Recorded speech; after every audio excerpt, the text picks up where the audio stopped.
Hey, you guys.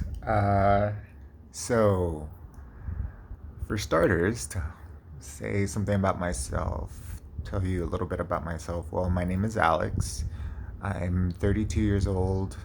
I live in Austin, Texas, and I've been here for 11 years. And as far as job wise, you name it, I've pretty much done it all. I've been a retail whore, I've been a salon snob, I've been a hotel hostage, and currently I am a career concierge. So, all of those contribute to the rainbow that has been my career. Uh, Something else, I love to write. I love music. I don't think I could survive one day without hearing a tune of some sort. Um, and I love playing guitar. I love to sing. I love to be theatrical. I love food. Okay. So that's pretty much me in a nutshell, I guess. Um, when did I first come out? Uh, well, I first came out when I was 14 years old, and it was very interesting. Like I said before, I love to write, and I've loved writing ever since I was uh, just a little boy, and I would write short stories and poems and things like that. And as I approached adolescence, I would start to write about certain crushes that I had, and I had journals after journals of just different types of poems and stories like this or about that. And my mother, to this day, will say that it was by accident. I personally think she was snooping, but she'll never admit that. Um, my mother came across one of my journals and she found a poem that I had written that was quite explicit and suggestive about a certain football player on my high school football team. And so when that happened, um, it kind of left very little question as to what that meant. And so she had asked me. She just straight up said, "Well, what does this mean?" And I said, "Well, it means what it means. What else was I supposed to do?" I couldn't say, "Oh, I didn't write that." No, that bullshit was not gonna fly.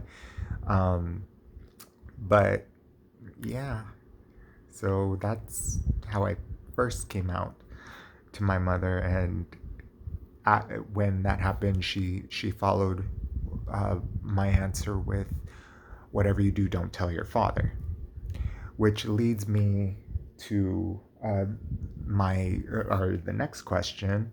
Uh, Describe the biggest reaction. So, uh, 2 years after my mom found the poem, the famous poem, uh, I was 16, and I mean, the merry-go-round of emotions that one feels during that time and period in their life, I felt, and it was around that time I was severely depressed, and you know, you name it, I felt it. And I um, attempted half-heartedly, and thank God it didn't work, to take my own life. And so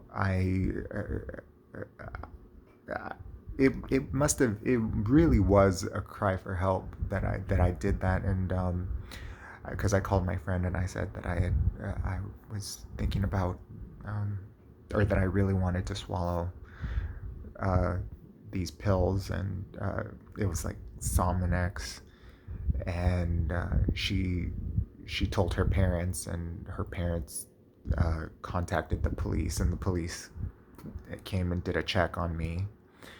And so they ended up taking me to the hospital to get checked out, and my dad rode along in the ambulance with me. And going back to what my mom said, whatever you do, don't tell your father. I thought it to be the best moment to tell him that I was gay, because at that point, what else did I have to lose? So um, I was laying out in the stretcher, and I said, um, "Dad, I'm gay." And my dad just, held my hand, and he said, "Mijo, I don't. That doesn't matter. The, what matters is that you're okay. That's all that I care about." So that moment felt very climactic to me because I was like, it's like my mom set me up for this huge reaction. And um, but yeah, that was probably the biggest. And after I jumped through those hurdles, coming out to anyone else was nothing to me from that moment on. What do I love about myself? It's so funny. 32 going on 33 years, I'm still figuring out answers to that question, which is actually good because for the longest time, um, I never had any answers to that question. Um, but I would say the thing that stands out most to me is I, I believe that I possess a huge amount of empathy, in which certain situations that I've been through in my life, I I literally take to heart to understand what it is to walk a mile in someone else's shoes. And so that's what I try to do with anybody that comes into my life. I try to imagine being in in their shoes, whatever they may think, feel, even if it's a situation that I have no expertise in whatsoever. I try to put myself there and come from and understand it, and come from a place that understands it, because um, when you do that, that's when you can really kind of bust down uh, the walls that that I guess block us from feeling what we truly feel inside. And so when somebody comes with something major, something sad, or something incredibly awesome, my heart goes out to them. My heart feels for them. My heart feels that excitement, or sadness, or compassion.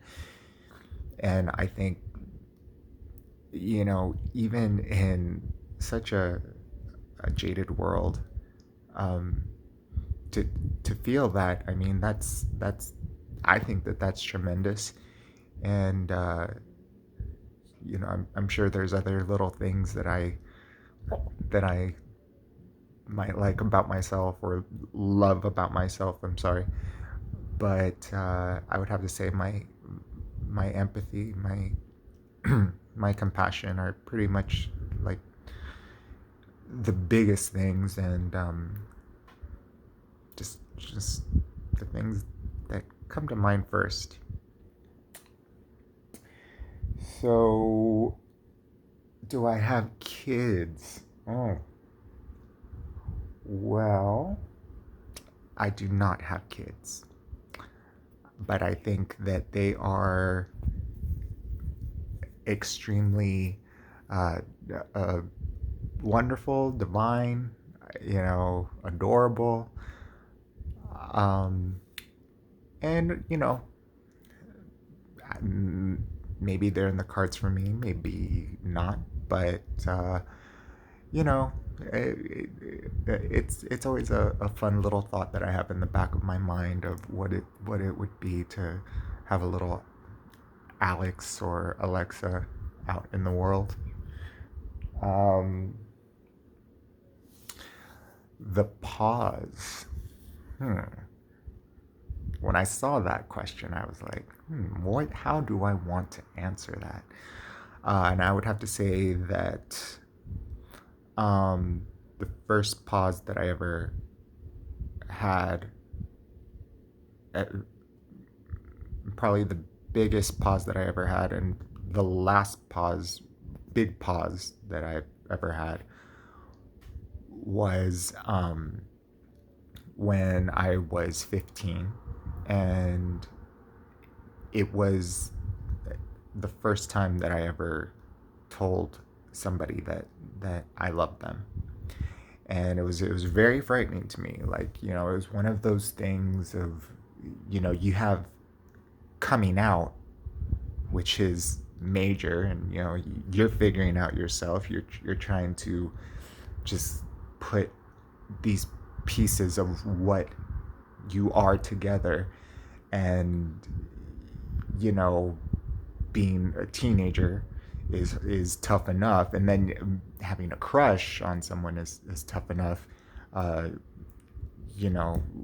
when you're straight, to add being gay to that, and kind of those fears, and you know just jitters that are constantly within you just, it's just amplified. And I was 15, and there was a boy that I met, and he it was so crazy, because I never kissed a boy. I never done anything, and he was a friend of mine, and he was also gay, and he was a lot more comfortable, I think, in his sexuality, than I was at that age. And we were sitting in front of my house, and looking up at the stars, and I remember I was just trying my hardest to dance around what I wanted to say, because I was so terrified, um, for fear of rejection. So that's tough enough, even when you're straight. Um, this was, again, everything was just amplified, and so I just told Gustavo. That was his name. I said, um, I I love you. And he paused. And at that moment, I was just like, oh my God, what did I just do?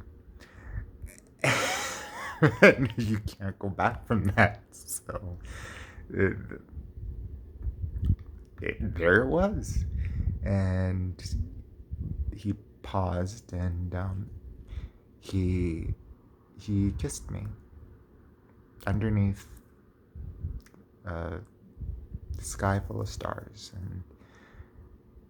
and I think ever since then, I mean, I've had multiple baby pauses um, throughout my life, but I think that one was like the biggest one because it was I aside from coming out and telling people, I mean, that was the first time that I was ever really emotionally raw in front of anyone, and that I had such intense feelings for. And he could have easily just laughed in my face, and then it would have been a very disturbing piece of a disturbing chapter of an already crazy book, which I think I'm going to write one of these days, of my life.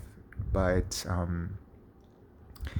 basically, after I did that, it, it it instilled something in me that I carry to this day. That no matter what it is, even if it's the hardest thing in the world to do, um, if you feel it in your heart and in your gut, then do it. Because the best thing about those things is that you only have to do it once, and once it's out there, it's out there.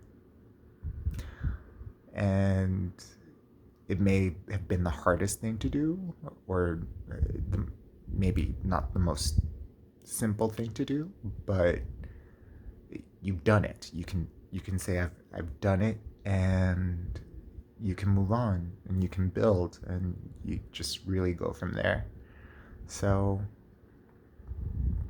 that's what that's what I think a pause really is. um, what do I wish for the community? I mean, and this is gonna sound really, um, really corny and cliche, probably, but one of the words I love the most in the world is unity.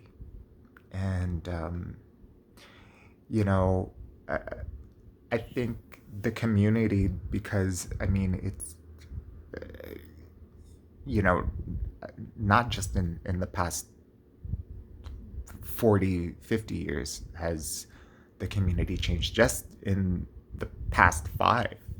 I mean, it's constantly evolving, and I think with that being said, um, having a consistent, uh, just feeling of unity in the community, that we're constantly creating new colors to the rainbow, and when we all join together, we create something that is beautiful, and something that is um, just timeless. And I just wish, continue to wish, that no matter what differences, no matter what different colors we bring to the community, that we just always stand and unite and together, not just in the tough things, but that we enjoy unity in celebrating the victories. That is that's a huge thing. So uh, I always wish that for the community, and I think we do a pretty good job of it um, thus far. What do I wish for myself? Um, going back to what I said earlier, I'm a very creative person, and I've been a jack of all trades. And I love to write. I love music. I love a little bit of everything. And my wish for myself is that in anything that I do, that I'm creating something that means something to someone. Um, if it's a poem or a song or just in my day to day life, if I say something that's someone maybe needed to hear, and it didn't think anybody was there for them, but I said something that made them feel less alone. Um, that is what my wish is for myself. That's what I wish to contribute to this world. Um, and I think we all do a little bit of that, eh, eh, uh, without even thinking about it in everyday life. I know. For me, there have been numerous people in my life that, uh, you know, they've said something, or or I've read something, and I've thought to myself, wow, I really needed that right now, because I felt I was alone, and I felt like no one else felt that way, but you do, and so that's what I wish for myself. Um, Leading with love. One of my favorite movies of all time is 1927 film uh, named Metropolis, and in it, one of the best quotes is the mediator between uh, the hands, uh, the the mind and the hands must be the heart. And you know, when you lead from here, your heart, the corazón, uh, I believe anything is possible, because without this, you can't understand what either what what either thing uh, is thinking or doing, or what their purpose is. And you, for example, you have the brain, you have the mind that has the idea, and the hands that built it.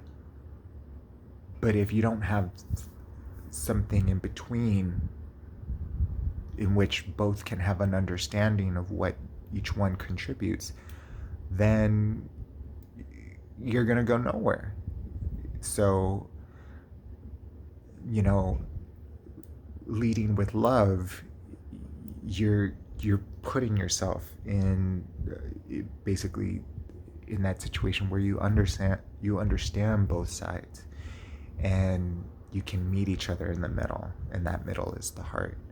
And when you do that, I think you reach people on such a tremendous level that it's, I mean, it's hard to fail. And even if you do fail at something, I mean, you've you're doing it together, and you're doing it with that understanding of what what what each other means. So that's what leading with love means to me. Is that you're going back to empathy. You're putting yourself in each other's shoes, and you're understanding where somebody's coming from, and you're taking that to heart, and you basically can all meet in the middle. And again, going back to that unity, you can unite and succeed. What is the craziest question I've ever been asked about my sexuality? Uh, I guess there's two that immediately come to mind. Um, and they were asked very early on in my life, so anything else that I was asked for some reason just feels, it doesn't surprise me. It ceases to amaze me. One of them is, so are you like the dude or the chick? Hmm, I don't know. uh, I'll get back to you on that. And the other one is a little bit more, ex- I guess, suggestive. Um, so, does it hurt? And it wasn't until I had my first sexual experience that I finally found out what they meant by that. And so after that, I pretty much am nothing. Yeah, nothing gets by me. So I guess that concludes everything. Thank you for listening to my rambling. Thank forgive me on my appearance. I literally have only had a couple of hours sleep. I had an 11-hour overnight shift at work. So this is my glamour shots pose at the moment. But anyways, thank you, and uh, love you, love each other, and like my shirt says, stay kind. All right, bye.